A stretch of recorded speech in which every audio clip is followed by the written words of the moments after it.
Most of us have been told, just think positive. Good vibes only. It sounds nice, right? Stay optimistic, focus on the good, ignore the bad. But here's the problem. That mindset can actually trap you. It can keep you stuck, anxious, and ashamed of your own very real human emotions. Today we're going deeper. We're talking about shadow work, the part of self-growth that no one wants to face, but everyone needs. Because ignoring your shadow doesn't make it disappear, it makes it louder. The positivity trap. Why good vibes only backfires. Toxic positivity isn't about being too cheerful. It's about suppressing truth. You tell yourself, I should be grateful. I should be happy. But what happens when you're not? You feel like a failure for having perfectly normal emotions. Anger, sadness, fear, resentment. Instead of healing, you layer shame on top of pain. You create an internal war. Real-life example. Someone going through heartbreak who keeps repeating, I'm fine, I'm moving on. But deep down, they're devastated. That pain doesn't go away. It leaks into the body as stress, or it shows up as self-sabotage in the next relationship. Positive thinking isn't bad, but when it's used to avoid reality, it backfires. The missing piece, introducing the shadow. So what is the shadow? Carl Jung described it as the disowned parts of ourselves, the traits, emotions, and memories we bury because they feel unacceptable. Maybe you were told as a child, don't cry, so you buried sadness. Or you heard anger is dangerous, so you buried rage. Over time, these pieces of you get locked away in the shadow. But here's the truth. They don't disappear. They show up as anxiety, as projection, as unexplained triggers in your daily life. The shadow is not evil. It's not wrong.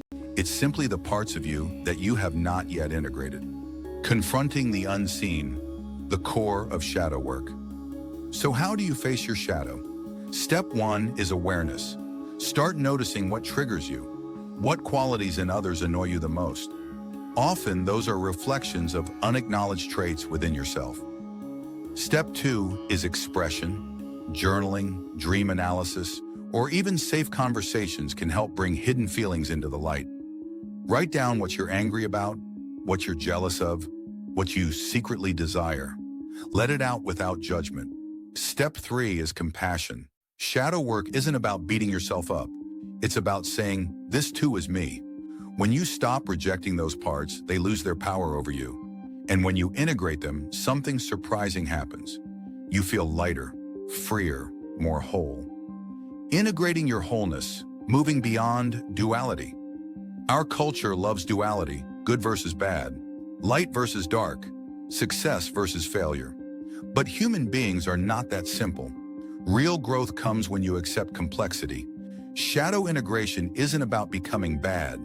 It's about becoming whole. Imagine two people.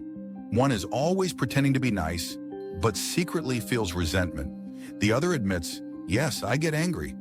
Yes, I get jealous, but I'm working on it. Who do you trust more? The second person, because they're real. When you integrate your shadow, you build resilience. You stop wasting energy hiding parts of yourself.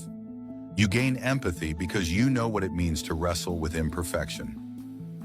Living authentically, the liberated self. Here's the payoff. When you stop running from your shadow, you stop being controlled by it. That anger you buried, it becomes fuel for boundaries. That sadness you denied, it becomes depth and compassion. That jealousy you avoided, it becomes a teacher showing you what you truly desire. Shadow work turns your pain into wisdom. It transforms your triggers into tools. It frees you to live authentically, not as some perfect positive version of yourself, but as a full human being. This is the missing link in personal growth. Positive thinking helps, but shadow work heals. Closing. If you've been struggling with the good vibes only trap, it's time to stop pretending everything is fine. It's time to face your shadow, because the parts of you that you're most afraid to look at often hold the key to your greatest strength. Stop thinking positive. Start thinking whole. Subscribe to Peak State Habits for more truth, more science, and more tools to help you rewire your mind and step into your full self.